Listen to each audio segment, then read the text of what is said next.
Assalamualaikum warahmatullahi wabarakatuh.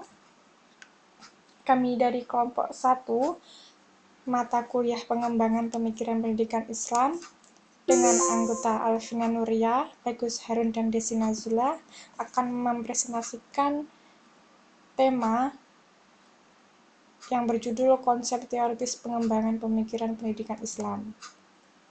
Apa sih pendidikan? Apa sih pendidikan Islam? Apa pemikiran pendidikan Islam itu? Apa saja tujuan pemikiran pendidikan Islam itu? Dan model pemikiran pendidikan Islam itu apa saja?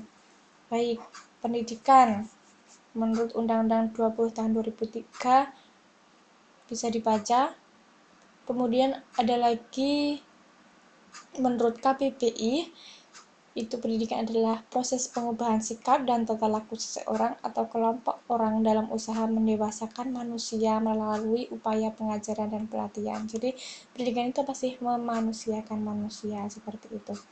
Kemudian lanjut pendidikan Islam. Pendidikan Islam adalah usaha yang berupa pengajaran, bimbingan, dan asuhan terhadap anak agar kelak selesai pendidikannya dapat memahami, menghayati, dan mengamalkan ajaran Islam, serta menjadikannya sebagai jalan kehidupan baik pribadi maupun kehidupan masyarakat.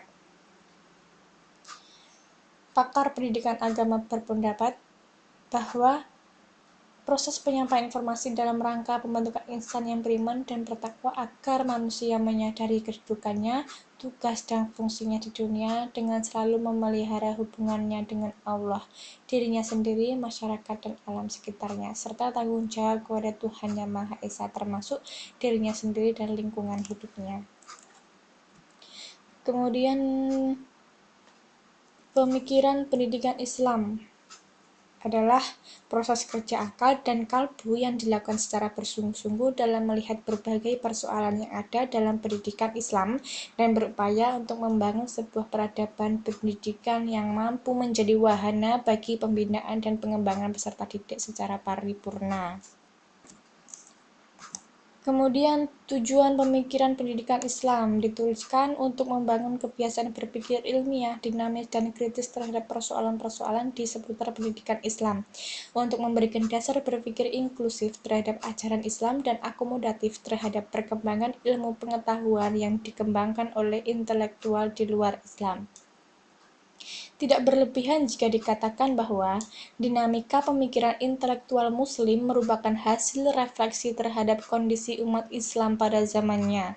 Sederetan intelektual Muslim sejak masa awal sampai pada era postmodernisme telah berupaya merekonstruksi guna terciptanya sistem pendidikan Islam yang ideal. Yang terakhir yaitu model pemikiran pendidikan Islam. Pertama, model tekstualis salafi, ajaran-ajaran dan nilai-nilai mendasar yang terkandung dalam Al-Quran dan Sunnah. Kemudian tradisional mazhabi, ajaran-ajaran nilai-nilai Al-Quran dan Sunnah dipahami melalui bantuan khazanah pemikiran Islam klasik, tetapi seringkali kurang begitu memperhatikan situasi historis dan sosiologis masyarakat setempat, di mana ia turut hidup di dalamnya. Yang ketiga, ajaran-ajaran dan nilai-nilai Al-Quran dan Sunnah hanya semata-mata mempertimbangkan kondisi dan tantangan sosio-historis dan kultural yang dihadapi oleh masyarakat Muslim kontemporer tanpa mempertimbangkan muatan-muatan hasanah intelektual Muslim era klasik yang terkait dengan persoalan keagamaan dan kemasyarakatan. Yang keempat, neomodernis. Ajaran-ajaran dan nilai-nilai mendasar yang terkandung dalam Al-Quran dan Sunnah juga mengikut-sertakan dan mempertimbangkan khasanah intelektual Muslim klasik serta mencermati kesulitan-kesulitan dan kemudahan-kemudahan yang ditawarkan oleh dunia teknologi modern. Baik, terima kasih. Semoga manfaat. Tidak perlu kata untuk mengungkapkan rasa, karena senja cukup membaca mata. Wassalamualaikum warahmatullahi wabarakatuh.